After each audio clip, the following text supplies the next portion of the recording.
Hello, everybody. Welcome to the Positive Pessimist Podcast. It's Wrestling Wednesday. My guest today is Joe Johnston. Joe Johnston is the associate head coach at the Air Force Academy. He's a two-time state champ from Kansas. I believe it was two times. And he was also a two-time All American at the University of Iowa. Total stud. I can't wait to talk to him, and let's bring him in. So how are you doing today? Are you excited about your team there at the Air Force Academy? Oh, super excited. We're about to have our inter-squad matchups this Saturday, and then we go out to the Citadel for our first competition. So that's that we got on the immediate horizon. So it should be great. I just had Travis Fippen on my podcast, who is Cody's dad. Sure. Yeah. How does he look up at 142? Oh man, he's looking beefy. He's done the work for sure. You know, he was already a big 25-pounder. And he's really transformed himself. He's a full-size 41. I don't think he's going to have any trouble. And I think he's going to do some great things for us this year. Yeah, it's cool to see him that big because when he was younger, like his freshman year of high school, he was one of those guys that weighed like, I don't know, not even 90 pounds probably to make 103. He was always kind of a little guy. And when I saw him in a picture that Travis had posted, I was like, man, can he even make 42? No, he's not having any trouble. I would say he's been walking around most of the summer in the mid to high 50s. Yeah. So he's looking big. Cool. So I was looking at the, I guess it's the RTC there at the Olympic. Sure. So you get to be around some of the best coaching minds in the country with Zach. Yeah, it's awesome. Yeah. How is that? Are you just able to soak in all that?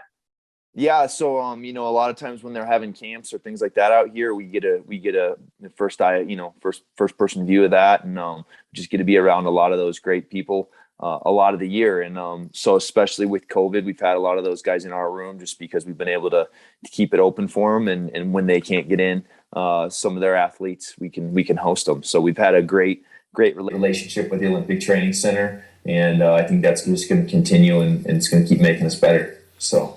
It's awesome. Speaking of coaching, what do you remember about Kevin Klemm? Oh gosh, lots of things. You know, Kevin was instrumental in my wrestling career. Right? I mean, I had Kevin for all the time from when I started in third grade. I had him all the way up through the end of high school as my club coach, and just a universally respected guy in Kansas and beyond. Because you know he went on to coach at Stanford, but. You know, Kevin, I'd say, is where I really learned to be a student of the sport.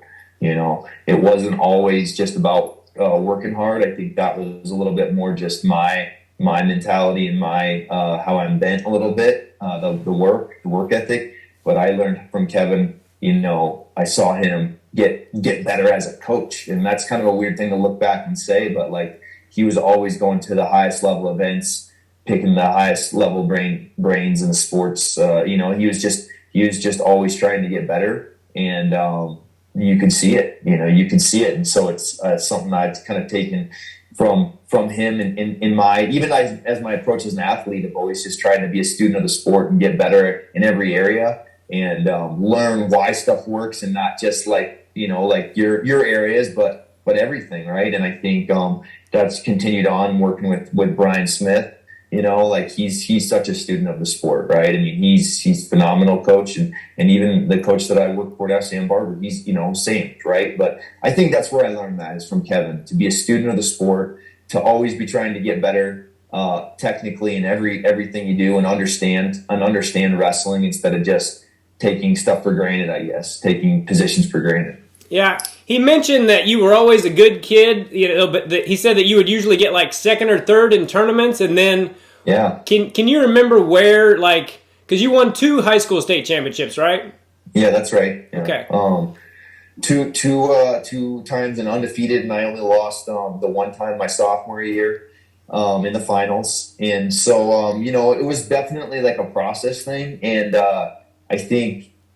It's weird. It's like I look back at it now like a blessing, because it's like I learned the process of what does it look like to jump levels and get better.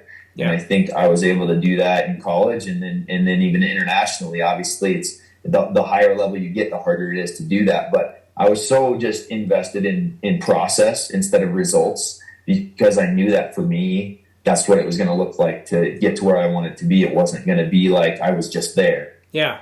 So like, I think, for me, like I wasn't very good when I started. And so like but I think it kind of just became a part of who I was, that I was a wrestler. And I think that not being good and wanting to be good so bad, I was just willing to do the work, and I was willing to be intentional about getting better and not just expect it to happen. But like it was going to happen because of what I did, not because of that I was just talented or anything else. So I think that served me super well through the later part of my career. So were you one of those people that won kids state and all that stuff, or did you not win? Never won kids state. Okay. I didn't win a kids tournament until I was like 14, like the year before high school. I just was never very talented, and I probably still kind of think that I wasn't the most talented, but I probably was pretty talented. I just, that was my kind of mentality is, hey, you may be as naturally talented as some other people. You better do more. You better do the right things. You better be better in these positions. You better figure this out. And so, I never won kids state. Even like my, that last year when I was like, I thought I was going to, there was a kid who was like fitted to like, he was still 14. And so like he came back and wrestled 14 and under. Yeah.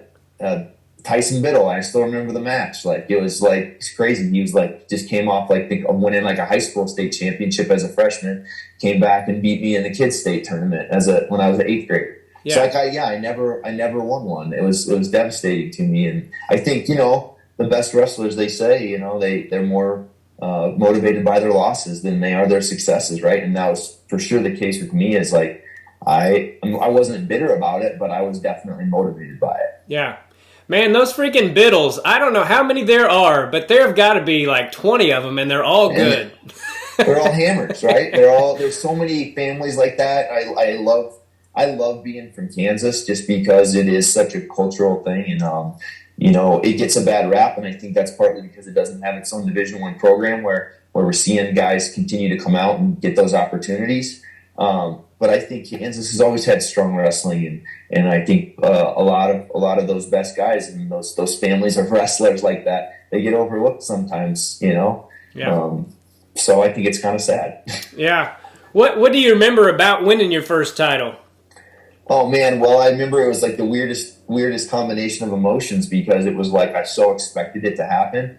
I knew that it was going to happen, but when it happened, like something like almost like broke in my brain. Like I was so happy and so excited. And, it's just kind of the realization of your goals, is just a special thing when you put that much into it for so long, and not have exactly the success you wanted to. It was just very, very special to me. And I still remember it like it was yesterday, but, I actually pinned the guy in the finals. Nice. And I believe he was from Wichita South. And I don't remember his name anymore, but I remember the match, and I'd had a great tournament up to that point. I think my closest match was actually my quarterfinal match with BL Chadwick. Okay. I majored, but he was tough, and he was big and strong. Oh my gosh, he was hard to do anything to. But then I pinned everybody else at the weight that year, and so I had a great meet, and it was very joyful. It was very joyful. That's what I remember. Yeah. So rewinding a little bit, your sophomore year, you were undefeated too until the finals? Yeah, I think so. Or maybe I might have had one loss. I want to say I was like 36-2 or something like that. There was a kid named Milstead, another group of brothers. Yeah. They were all just super tough, and like they were like the neighboring schools. So you wrestled at West, right? Right. They were from North. North, yeah. Like I would see them like every weekend. And I eventually ended up being bigger than them. But I wrestled one of them, I believe, that sophomore year still. And he beat me in the duel, and that was super, super upsetting and motivating to me. So yeah, I think I was 36-2. Yeah. So yeah, great experience. Had coaches that cared about me and cared about their programs, even though that we weren't great in high school. Just always had coaches that, poured into me and tried to help me get what I needed to get to achieve my goals. Yeah. So your senior year, did you smash everybody? Well, I did until the state tournament, and then a crazy thing happened the night of the state tournament. I was drilling with our only other state qualifier. And I think he was maybe our only other state qualifier while I was at Shawnee Machiniste. We were not very good. And so we had this bigger guy that I believe was a 182 pounder that qualified with me, and we were drilling, and he just did not let up on the edge of the mat when we were drilling, and I hit my shoulder on the concrete. Like, I think I hit a shoe funny or something, but I separated my shoulder. And I found out later that I had also fractured my collarbone. Oh, wow. And I didn't know that at the time. They did an x-ray, but there was a ton of swelling. And they said, well, it's not like broken. And so I said, okay, I'm wrestling. And I couldn't lift my arm up. And so like I just found ways to win matches that state tournament. But I think I won like every match by like 1 or 2 points. And I just didn't and everybody was like, what's wrong? And I was trying to kind of keep it a secret. And that was like, I think that was a great experience though too in hindsight, just because in college, like that's college, right? I mean, that's college wrestling. You got to figure out how to wrestle when you're banged up. And I was probably more banged up than I should have been out there. I should probably have been out there. But I think that was like another great experience that served me super well. You know, I sprained my knees in college. I broke a rib in international. Like, you know, like you're going to have stuff that happens, and how you handle the adversity of that is super, super important. Yeah. You know, it's funny you bring up the fact that East wasn't a powerhouse wrestling school, because when I was in high school, I remember watching like I looking at the newspaper and seeing like, you know, East had this stud that was killing everybody. I'm like, East does? Yeah. That was tough. I think we live in a culture now where like the answer would have been, okay, you're going to transfer, right? Yeah. And I think that I think that's a mistake, right? I think you can always be good where you are. And I've spoken out like that. I'm not a huge fan of transfers and the transfer portal in college and all that stuff. I think, make your decision and be good where you are and get the most out of what you're doing, because ultimately, there's life lessons, and I love wrestling, and I want everybody to have the opportunities they want. But at the same time, I think a lot of it is just we're searching for greener pastures that aren't really green. Yeah. And so I'm super happy that I stayed at a program that wasn't great, and I got great opportunities out of that program to, I got to go wrestle at Iowa. So it's kind of like I was never going to let any of those kind of circumstances dictate my goals. My goals are always bigger than what my circumstances were. And I think that's something that we preach to our guys here at Air Force is like, with all this COVID stuff and all these crazy stuff that's happening in the country, our goals are going to be constant. Yeah. We're not going to like have something be different than what we want it to be based on a set of circumstances. So I think that again, like I'm just talking about like things that I remember, and like I feel like a lot of stuff happened for a reason. It served me well, and I wouldn't change it. So yeah, well, it obviously did pretty well for you. Did you ever consider going anywhere besides Iowa, or was it always going to be Iowa for you? Well, I think it wasn't like always going to be Iowa for me. Obviously, you had to earn that opportunity, and it wasn't like I was just going to go there on my own accord and walk on or something. But I ended up in freestyle having a lot of success in the off season, and I beat a guy that they were already recruiting, who ended up being my practice partner, and I'll talk him up a little bit. His name's Ty Eustace. He was a couple-time All American national finalist also. And so like I ended up beating him in a match in the summer, and they already knew about him. He was a 5-time state champ from Minnesota, and he was super tough. But so it's kind of like that's I think what got their attention a little bit. And I was just having I was having a ton of success in the off season, and I had been to some of their camps, and so like culturally, I knew that it was like right up my alley. I knew that I valued the work ethic and that mentality, and so it just seemed like a good fit all around. And it just kind of became a very clear choice as I really started thinking about wrestling in college.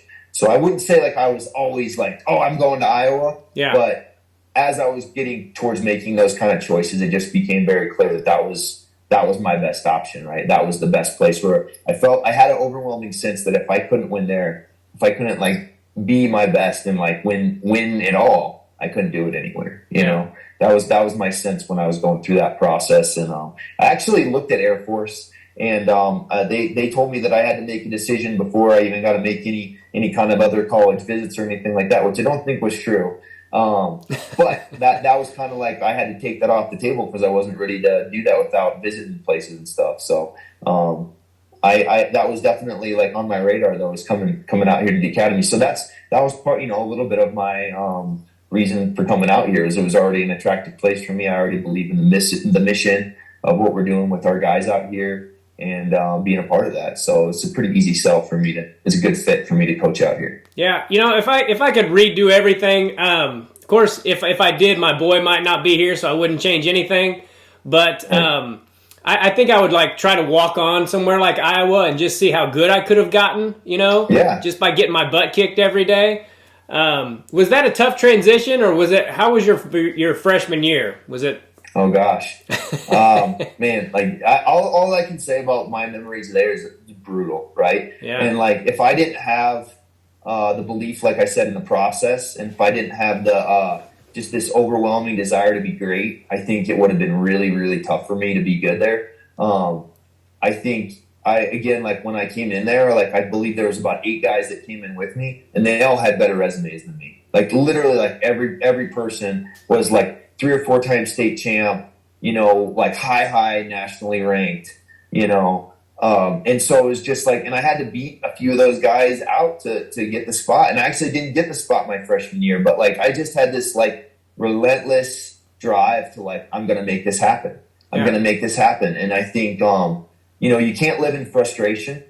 And you have to be okay. You have to be okay not being super results oriented. It is about winning, right? We can't get away from that in our sport, where it's one man versus another man, and there's something really awesome about that, and it's great. But also, you got to like kind of be relentless in pursuing the things that are going to help you to get that result, and not the actual result. So like the process stuff, right? And so I think that's like where I was really strong, is like, okay, what's it look like for me to like go from I'm not the guy, and how am I going to get that opportunity? So I went to a million competitions. I was trying to get the toughest workouts I could and push myself, and just, seeking out technical help, and just like all the things that like the actual things. So it wasn't just about I got to work harder. That's not very good data, right? It's got to be data driven, where it's like, what are the actual things that it looks like for me to get better? And I think I was pretty relentless in pursuing those things.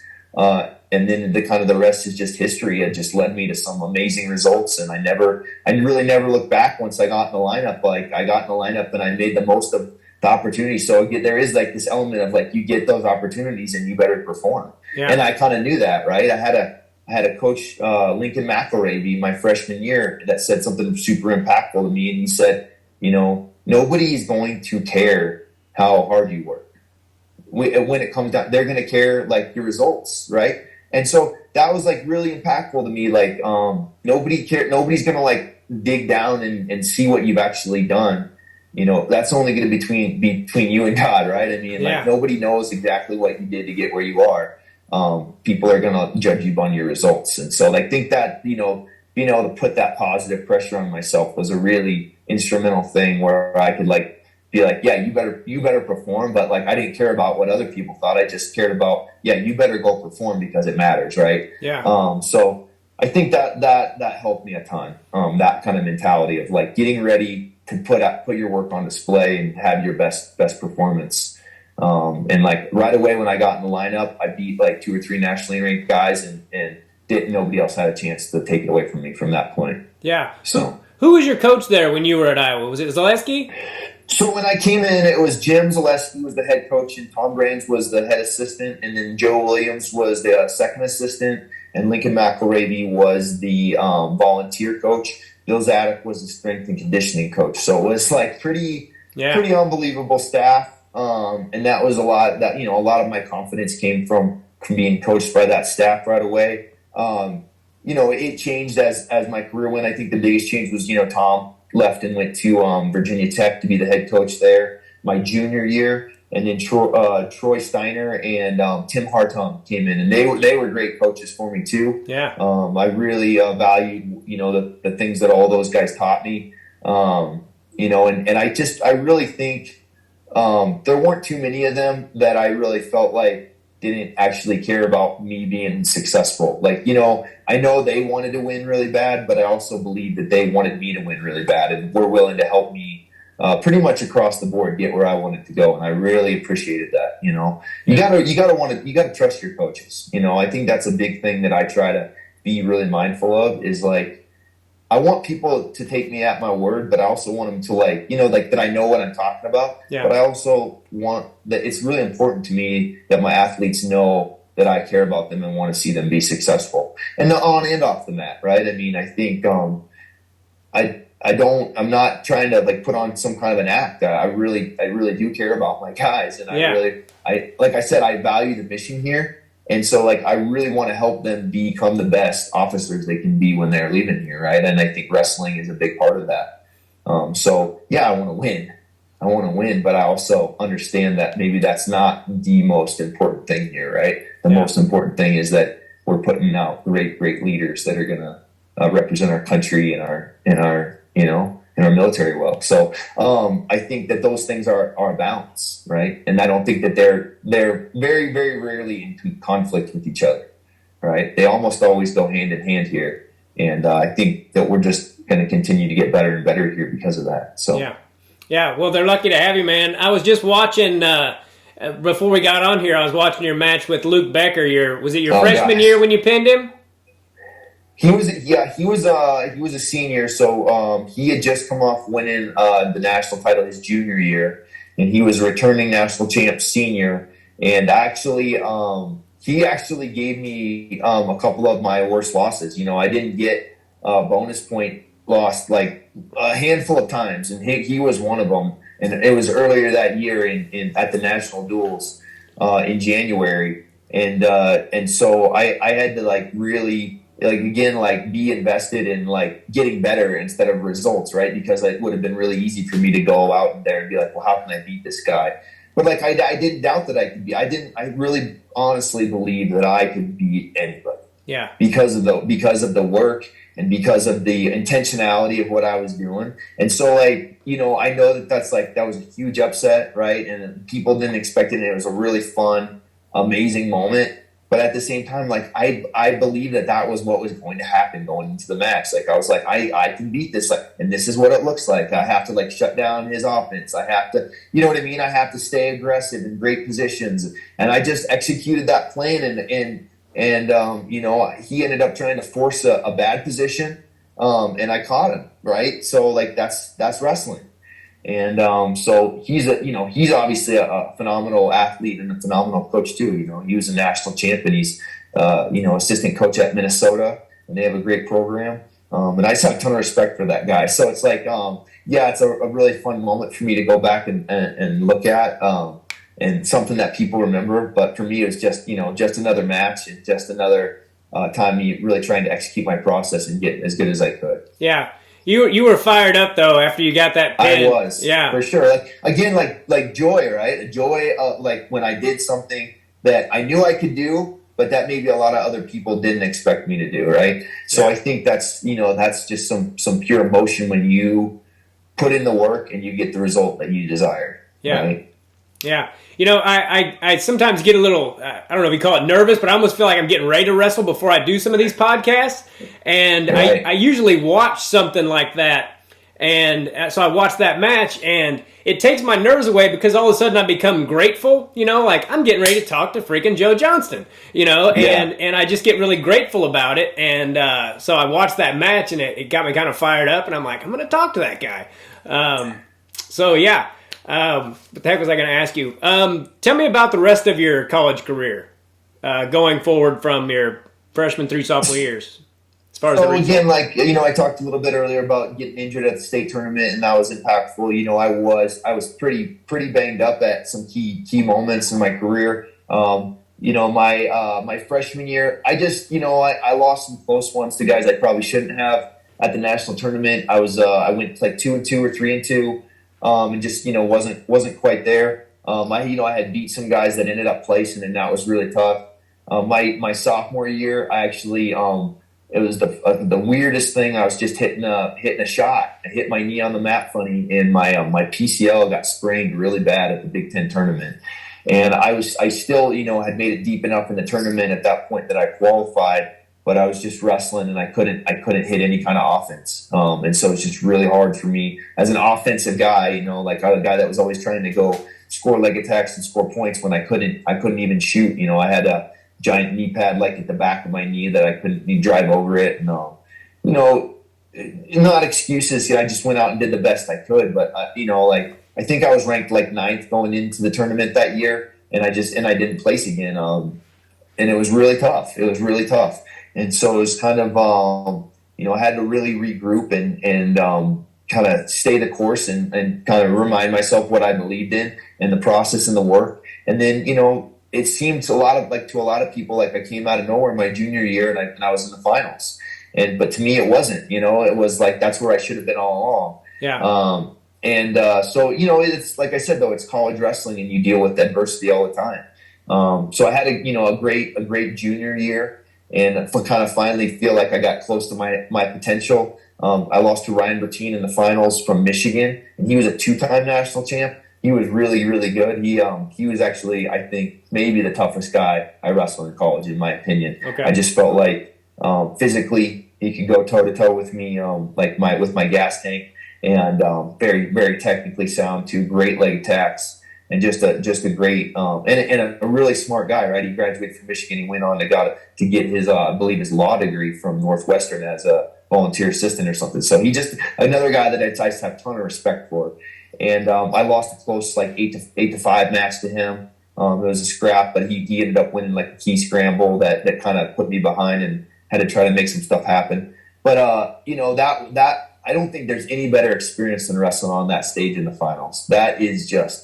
Oh, it's just top notch, unbelievable, so exciting, just the best.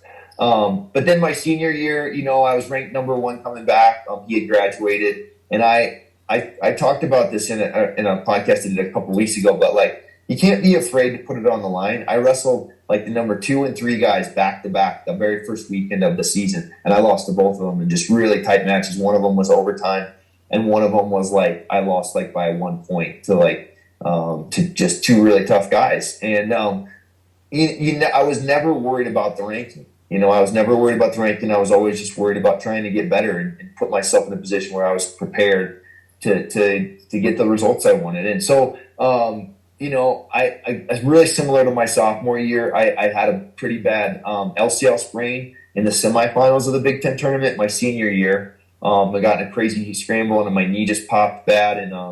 And so, like, I was wrestling hurt. I wasn't able to finish that tournament, Big Ten tournament, my senior year. I did like defaulted out to 6th from the semifinals, and I was just kind of like, oh, not this again. But like, you know, let's get as ready as we can. And then, you know, I ended up being, I think, the 8th or 9th seed again, and came out and beat the number 1 seed. So my junior and senior year, I beat the number 1 seed at the national tournament to make it to the semifinals. And this time I had a guy that ended up winning it, Ben Charrington from Boise State in the semifinals, and I lost just a brawl of a match to him in the semifinals, and ended up placing 6th. So it was a tough way to go out, but like man, I gave it everything I had every time I was out there. I'll tell you that it was fun, and I would do it all again. Yeah, exactly the same way. Yeah, I tried like heck to find your finals match with Bertine, and I couldn't find it anywhere. Is it online somewhere? Well, if you do find it, you let me know because I want to watch it again. Okay. I haven't found it either. But that's not the end of the world. But it was a fun match. It was a scrap. Yeah, I typed in 2005 NCAA finals, and I think everything under the sun came up except the year I wanted to see. Weird. Yeah, it was really weird. So I wanted to ask you, first of all, what's it like to wrestle at Carver Hawkeye Arena? Well, I think, you know, universally probably the best wrestling venue in the world, you know. Yeah. The fans are just so bloodthirsty and just so into it, right? And you can just feel like when there's action, they know when action's about to happen, right? When something's about to happen, the place just starts, it goes from a dull roar to just like pandemonium. And they're super educated fans, you know, wrestling super cultural there. And so there is something to it. And I've wrestled on both sides of that now. Like I've coached against them. And it's still just a magical place to go and watch wrestling and be in an arena there. It's something about that place is just special. And I've wrestled tournaments there. I've wrestled dual meets there. You know, it's just always high energy. Do you remember the very first time you wrestled there? Like, do you remember if you ran out of gas quicker? Like, I've watched guys wrestle, and you can tell they've gotten so fired up. Not me, I'll tell you that. Like, I think I'm a guy that, like, I knew that I needed to warm up harder, and so, like, once I got there, I wasn't running out of gas. And I think there's this thing you tell yourself where, like, is this real or is this nerves, right? And so I remember, you know, my first match, I wrestled a guy named Jeremiah Jarvis from UC Davis, and it was another brawl. Like, I think he was a senior and I was a freshman, and it was like kind of mid-January, you know, and like I said, I hadn't earned the starting spot like right away my freshman year, but I got an opportunity to get in there, and I loved it. I soaked it up. It fed me, and I could be wrong. I don't think I lost more than like once, and it might have been the very last one against the kid that beat me my senior year at Charrington. Okay. I had a crazy match with him both of our senior years, and he beat me like 21-19 or something crazy like that. But it was just high scoring. But like, yeah, I didn't lose very much in Carver because I fed off it and I soaked that up. And like, I wasn't trying to prove anything to anybody, or like I wasn't doing it for the fans. But I also really, really enjoyed it. Yeah. I really enjoyed it, right? Yeah. Well, I can't imagine how that felt when you pinned Becker at Carver Hawkeye. You know, I saw Randy Lewis stood up and yeah, it was great. Tell me a little bit about the Brands. Were they both there when you were there? So when I was coming out, Terry had just come on staff with Nebraska, and Tom was the head assistant at Iowa. So you know, those were actually two places that I looked because, like I said, I just felt like those guys kind of just embodied the same kind of intensity and the same kind of work ethic that I liked. So like that was really attractive to me. Those guys are both super high energy guys, super charismatic guys, and I think they're awesome for our sport. Yeah. Do you have any Brands stories? Oh man, well, there's probably a lot of little stories. You know, and some of them I probably shouldn't tell, but because they're intense guys, and literally everything is intense. So just everything was a competition. Everything was like, you're going to come at me, I'm going to come back at you harder, you know. And I will say this, those guys always tried to lead by example. Yeah. You know, they always tried to lead by example. You could just tell, you know, there was like a transition from, okay, we're doing technique, and it was getting ready to wrestle live. You could tell, like, okay, this mentality is changing. You know, I'm going from coach now to back to competitor. And so, you know, it was definitely intense always, and there was no middle ground, right? It wasn't like, I'm not going to say it was like a dictatorship kind of a thing, but it was just kind of like, this is how it is. This is like, there's not a lot of room for discussion on how I see this. You know, this is, you need to adjust this, you know, or you need to, you know. And I think, you know, a big thing that I remember especially is one day I was going with this senior, and this was early in my career. I was going with the senior who was phenomenal at hand fighting, and we were kind of doing these goes that were heavy with the hand fighting. And you know, Tom came up to me and he pretty much kicked me out of practice because I wasn't meeting the standard. And I went in the locker room and I thought I was really kicked out of practice. And one of the other upperclassmen had to come in and tell me, no, this is like, how are you going to respond to this? You know, like, how are you going to respond? He's trying to motivate you. And so there was just always things like that, you know, always, it was very, you know, very mentally driven, right? You know, they were going to try to find ways to help you make progress mentally and overcome adversity and all of those kind of things. And so I valued that a lot. Yeah. But it was always super intense. It's not an act. Yeah. It's not, that's who they are, right? Yeah. That's who they are. Yeah. Same question for Lincoln Mcllravy. What kind of person is he? So Lincoln's actually super. I would say that this is a kind of a weird word to use, but he's super cerebral, right? He's a very deep thinker, and he again like valued being tough. But I really enjoyed my time. I only had 1 year with Lincoln, but he was the coach that would like put me through my lifts and my workouts most mornings. And he would just give me all these like little nuggets, like I shared that one with you earlier, and we would do a workout and he'd be like talking to me like the whole workout, like telling me kind of like the purpose of the workout, or like what we're trying to get out of this, or like here's the progress we're going to make here. Here's what you can't be thinking while we're doing this, like stuff like that. It was always just like it was always something a little unexpected from him, workout wise, and it was always going to be like challenging in like a really unexpected way. But then he was going to explain to you like why we're doing what we're doing, and I just really I got a lot out of it. Yeah. Who were some of your teammates when you were at Iowa? Okay, so the guys that I came in with Steve Mako, who ended up transferring to Oklahoma State. That's a little bit of a sore subject, just because I feel like we had a super high chance to win it. Especially the year that I made the finals and Mark Perry made the finals and Ty Eustace placed and Paul Bradley placed.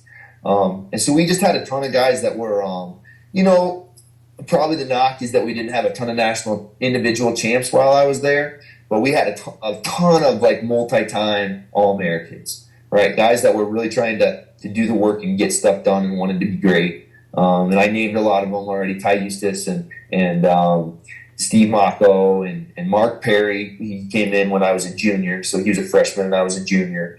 And Alex Sertzis was a freshman my senior year, and he was a couple-time All-American too. Trent Goodale, who's coached in college now quite a while. I already mentioned Paul Bradley. Ryan Folsis made the finals, I believe against Damian Hahn from Minnesota. He was pretty stinking good too. But we had a ton of guys that were at that level and just never quite got it done. Cliff Moore, I mentioned already. He was national champ at 41. So we had a really, really good group of guys. Yeah. Did Perry make the finals his freshman year? He made the finals his freshman year, and then he made it. He got third. He went up to 74 his sophomore year. Got third, and then he won it his junior and senior year. Yeah. Yeah, he was supposed to be on my podcast once, and then he got COVID. But I always like watching Mark Perry interviews. He seems like a really smart dude. Super entertaining guy. He's again like a student of the sport, right? I mean, that guy thinks wrestling like 24/7, and one of the most talented guys I've ever got to wrestle with, in practice, and amazing on top and amazing at finishing shots. So yeah, like another guy that just like I got to be around that and get that feel all the time, and help me with my wrestling. So super blessed. I've always been super blessed to have great coaches and great workout partners. Yeah, you mentioned it was kind of a sore spot with Mako, but did you guys ever did you guys ever speak after that? Just in passing, he wrestled internationally and we were the same age, so obviously I saw him at a bunch of those events, and I wasn't unfriendly with him. Like I kind of already mentioned that I'm not a fan of transfer and be great where you are. He'd already been a national champ there, and I think he would have been a national champ again there. So be great where you are, and I think I disagreed, but I didn't also like hate him or hold it against him or something. I wish that we could have won. Yeah. We didn't win it. We didn't win it while I was there. Yeah. What did you guys get second or? Yeah, we got second. We got second, fourth, seventh, and I forget what else. We were pretty good every year. We won the Big Ten and placed second, I believe, my sophomore year. Okay. So. I wanted to ask you, your international weight was 66 kilograms, is that right? Yeah, that was tough, right? I mean, I felt like my frame, I wasn't a big frame for 157, but I also feel like the way that I did my weight, I was never small for the weight, because I did it where I could come in and warm up how I wanted to warm up, which was usually like a practice match. and I would usually lose between my warm up, that practice match, and a 10-minute cool down. I would usually lose 3 or 4 pounds. So I would come in, 3 or 4 pounds overweight that day, and just do what I was going to do for warm up, and then dip it down, make it, and then drink back up. And I would already have eaten, and I could get pretty big on the day of the dual meet. I would be 6, 7 over when I hit the mat. Yeah. And I don't think there's a lot of other people that were 6, 7 over hitting the mat. So I wasn't coming from way high when I was making 57, but I also never felt small. And but I felt like 163 was the next weight class up when I was wrestling. So it was 163 and then 145 and a half. That was the gap. And I felt like I wasn't big enough frame wise. Those guys were coming down from 180, maybe even 185. And so I felt like I had to cut, and it was tough a lot of the time. Almost every weigh in I weighed probably close to 170 in between every time I made weight. And so that was challenging, and I kept refining that process, and I felt like I was finally getting pretty good at it, when it was time to be done. But it was challenging, and I definitely changed my body a little bit. Probably not as big as I used to be, but a lot of guys get bigger after college wrestling. I'm probably actually a little smaller than I was in college. Yeah, I was watching that match with Becker, and I'm like, how did the heck did this guy make 145 and a half pounds, for international? I mean, I know it's a process to shrink your body down, but... Can you say that? What's that? Can you say that one more time? Sorry. I just said that I was watching your match with Becker, and I was thinking to myself, how did he ever get down to 145 and a half pounds? Because you looked pretty freaking big, and I obviously it was a process to get down there. What can you tell me about your international career? So, I just I did a lot of the right things. I think a big thing for me was I left Iowa and I went to Missouri during that time, and I spent 4 years after I went to Missouri still training there. And I felt like I was making progress, but I just never quite got to be the guy, right? I beat some of the guys that did, and I was right there with them, but I was always like 4th or 5th, and it was just such a deep weight class. Everybody in that weight class was national champ. Schwab, Bill Zadek was still competing, Bono, Freyer, there was just a ton of guys at that weight class, and I was always right there, but I was just never quite the guy. And so, I loved wrestling, and I wish I could have done it longer, honestly. Like it didn't matter to me, that I wasn't quite where I wanted to be. I was still pretty stinking determined, even when I decided to be done and start coaching full time. I still missed it. Right. So, I just love the sport, and I love what it does for you. And, I got to travel all over the world doing it. And it was just awesome. I just lived the dream for 5-6 years. Which Olympic trials was it that you wrestled Cary Kolat? Was that 2008 or 2012? I don't think I wrestled Kolat at the trials. I wrestled him at the U.S. Open a couple times. Okay. And at the Olympic trials that last year in 2012, I had Jared Freyer first match, and he ended up winning it. So that was a tough first draw. Yeah. But like that guy, another guy that's just that's so dangerous, so good at what he does, and just you got to beat those guys if you want to be the best. And he was just really, really nasty with his locks and head pinches and gut wrenches. Gosh, just one of the best in the world. So, what do you remember about Cary Kolat? Because my son's middle name, he's got 2 middle names, but one of them is Kolat, and so I always liked watching him wrestle. What was it about him that you remember? So I just remember him being like terribly, terribly hard to score on. I was, again, like an offensive guy, and if you could shut down my offense, I was going to have a tough time, right? And I just remember him being so hard to get to his legs and so hard to move him or do anything to him. And it wasn't that he just felt like big and strong. It was just like his position was just really good. Everything he did was just like amazing timing. And like he's got such a low center of gravity, and he's just able to get underneath you sometimes and get you out of position when you couldn't do much to him. Yeah. So I just, he definitely felt like one of like the most talented guys that I ever wrestled, like ever. Yeah. Like just a amazing feel and amazing technique and position. Okay. So I wanted to ask you, all college wrestling is tough, but what is it in your opinion that makes, even like studs at Division II aren't necessarily going to do well against Division I guys. What do you think the difference is mainly between D1 and D2 and the other divisions? Well, I'm speaking generally, right? I mean, because there's some amazing guys at lower divisions. I think of a guy like Marcus LeBesser, who probably could have wrestled in D1 if he wanted to, right? And he won. Right. I think he won 4 titles. So there's some guys like that for sure. I think generally, it's guys that are willing to do everything right at Division I that are going to be the most successful. Guys that are willing to lean their body out and be at the right weight class. Guys that are willing to, put in the work in the weight room as well as the wrestling room.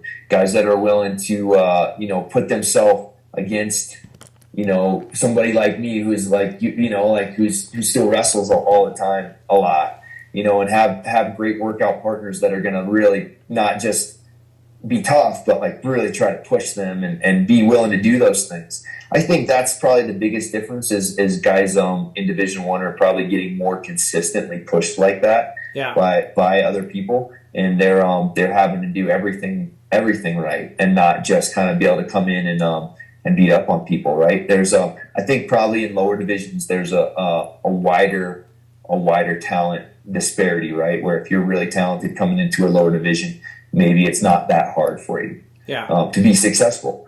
And that, again, I'm speaking generally, and I've coached at lower divisions, and I'm telling you, like, they work really hard too. They do, and I think it's just maybe a little bit more of a year-round commitment, in Division I. And what you're signing up for is to try to be the very, very best, and that sometimes looks a little bit different to try to be the very best, versus to try to just be really good at something, right? Who's the best doctor in the world? Well, we don't know because there isn't like you know what I mean? It's not really a competition. It's you're trying to be excellent, right? There's a little bit of a different drive when you're actually trying to be the best, and not just excellent. Yeah, so. I got what you're saying. What's the hardest part for you about coaching?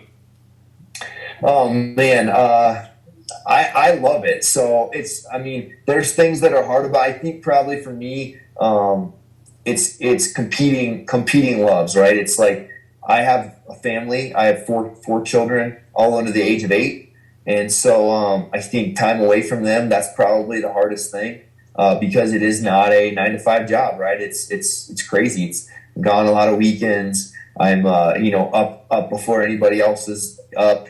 I miss out on some things, and I think that's really hard for me, just because I love my kids so much. I love my family so much, and so it's not like something that's a negative thing. It's just something where I have to make choices, and I think I do a really good job of being intentional when I do have time with them to make it great time. I'm trying to really work on staying off my phone. I don't watch a lot of TV. I'm really, when I'm here. So yeah, that's my son's 3 now. And, you hear all those cliches when you don't have a child, but then you get one and you're like, oh, it just, I can't imagine loving it. I love him so much, dude. It makes me anxious sometimes. And I noticed that you have 2 daughters? So I have 2 and 2. Yeah, I have a girl, a boy, a girl, and a boy. Okay. So it's pretty crazy around our house for sure. And there's always a ton of energy. And right now it's a lot of physical needs stuff. Like I got to make people food. I got to get people in bed. Like all that kind of stuff. And so there's just a lot of help that's needed. And my wife's a Saint. She was a Division I soccer player at Iowa. Nice. And that's where I met her. So she totally is super, super supportive of me and gets it. But that doesn't make it easier all the time. Yeah. So I try to be as much of a help when I'm here as I can. And but that'll change as they get older and take more care of themselves. I think that's where the real challenge of being present and being a great father will be felt. As we get in more into like the 10 to teenage range. Yeah. So. Yeah, I think we might try for a daughter. I've heard great things. If it doesn't make me have a stroke, you should. Yeah, I've heard great things. Do you think they'll want to wrestle, or do any of them wrestle?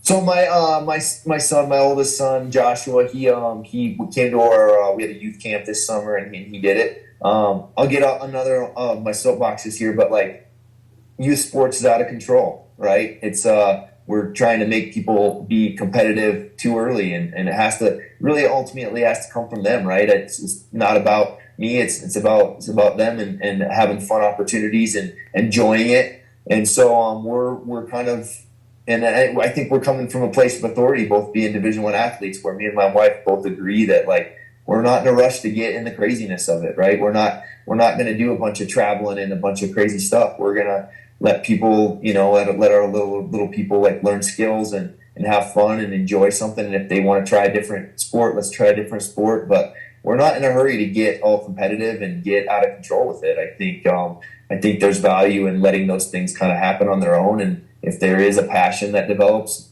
then we'll support it. But I don't think that that's going to be coming from us as a driver. Yeah. I think that's going to be let them find their way and do your best at what you're doing and be great where you are again. But, I think, like I said, I think that's gotten a little out of control where people are in such a rush to get to the next big opportunity or where they see is going to be success, that they lose sight of just the experiences and the value that doing it brings. Yeah. I knew a lot of really good wrestlers when I was growing up, and some of them didn't even make it to high school. They were so burnt out by the time they got up there because their parents were so psychos about it. I'm like, dude, just let them grow to love it and be good at it. That's the one thing I wish that if I could do it over again, I would just focus on how good I could have gotten instead of like always worrying about winning, because I think I shorted myself to see how good I could have gotten rather than just trying to win all the time, Like I developed this bad habit of stalling just because I just wanted to win so bad. I'd get ahead of somebody and then I'd stall it out. And so if my boy wrestles, I'm just going to kind of get out of the way and get some good coaches and, let him learn to love it. Right. I think that's something that I'm aware of myself is it's going to be hard for me to separate, coach and dad, I think a little bit. So I think for me, trying to find some good coaching for my kids, if it is wrestling, that they love, I think I'm that big step back. Yeah. And I think that's some good awareness to have. So I think you're on the right track. Yeah. I wanted to ask you who, it could be in a match or just practice, but who's the toughest guy you've ever wrestled if you had to point to one guy? Oh man, it might be Kolat just because he just felt like he couldn't get anything going against the guy. Just super, super amazing in positions. But there's been some guys like that have come out of college in the past few years that I'm like, oh man, I wish I could tangle with that guy a couple times. Guys that just wrestle really hard, like I probably wouldn't anymore, but like Isaiah Martinez when he was at 57, I would have been like, oh, if I could have wrestled with that guy, just would have been fun, to feel that pace and that level of physicality that he has. I don't know, some other guys I always think about, like, how would I do right now against those guys in my weight class? Could I figure out, how to beat Yanni in some positions? Could I figure out how to, match Rutherford or Oliver? Those are the kind of guys I'm always wonder, like, where would I be with those guys right now? Because I still do wrestle a lot of days and I still do pretty good. But I don't know if I'm there anymore. But it's fun to think about. Yeah. Is it different as far as the physical standpoint? Like do you still have a really good gas tank and all that? I think my team would probably say so, but I know that it's not probably where it used to be. I do some training on the side now. I do some Ironmans and stuff like that. So I think it's probably still there, but like I don't do a lot of sprints and stuff anymore, or a lot of real heavy lifts. I'm not squatting a bunch or anything like that, but I'm in there doing body weight stuff with the guys a lot, and I'm still in pretty good shape. So yeah, the best benefit, in my 20s and 30s, I let myself get in pretty bad shape, and now I'm in my mid 40s, and I'm probably in better shape than I was in my mid 20s. And the best benefit of it is, I took my boy to the pumpkin patch the other day, and they had this bounce house. And we were jumping all over the place, and I wasn't getting tired at all. I'm like, this is great. I'm like a little kid again. So yeah, I really enjoyed the heck out of talking to you, dude. Like I said, I've known who you were for a long time, just because I was such a nerd about like looking in the paper and seeing who was doing well. And I thought it was great that East had a stud.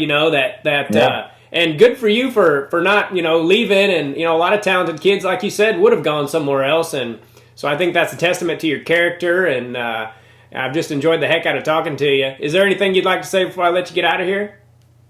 No, just give the Air Force Falcons a look this year. I think we're going to surprise some people. We had 8 guys in the rankings at some point last year, and I think we only graduated 1 or 2 of those guys. So I think we're going to have a great year, and excited about what we're doing.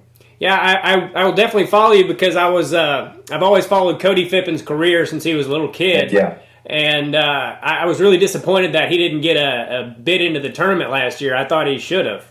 I thought he should have too, but that's you can't control that. Oh, you got to win matches, so Yeah. he's got to figure it out. And he will. And how did you know who I was? Like you said, you knew who I was. Like I was just curious. Like how the heck does Joe Johnston know who I am? Well, I mean, I'm a wrestling nerd too, Tim. You do a good job and you represent our sport great, and so I follow pretty much anybody who's involved with wrestling. I love wrestling, and you represent our sport well, and so I follow you, man. Thanks, man. I love it. Yeah, if it wasn't for wrestling, I tell people all the time, I'm not sure where my life would be, but it probably wouldn't be very good. Amen to that. Probably me too. Yeah, I owe a lot to it, and giving back in this little way is great for me, and it's surreal to me to be able to talk to some of the people I've been able to talk to and become friends with. And I also wanted to tell you that I'm going to be at Looney's Comedy Club in December 3rd and 4th.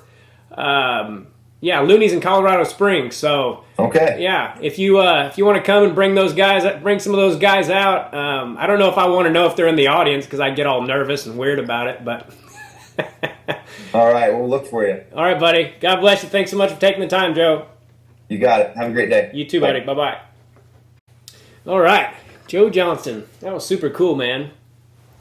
Great dude. Great representative of the sport. Really looking forward to checking out the Air Force Academy's season that they have. And, I could talk to these guys. Like, I could take up 2 or 3 hours of their time because as I do these, I always have questions I'm going to ask. But as I go along, I'm like, oh, yeah, I need to ask him about this and this.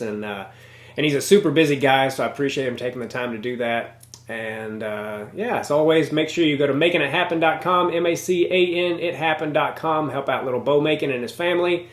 And subscribe to the channel if you have not. And I believe that's it. God bless all of you. Thanks so much for tuning in, and take care. Bye. Do us both a favor and click on that subscribe button.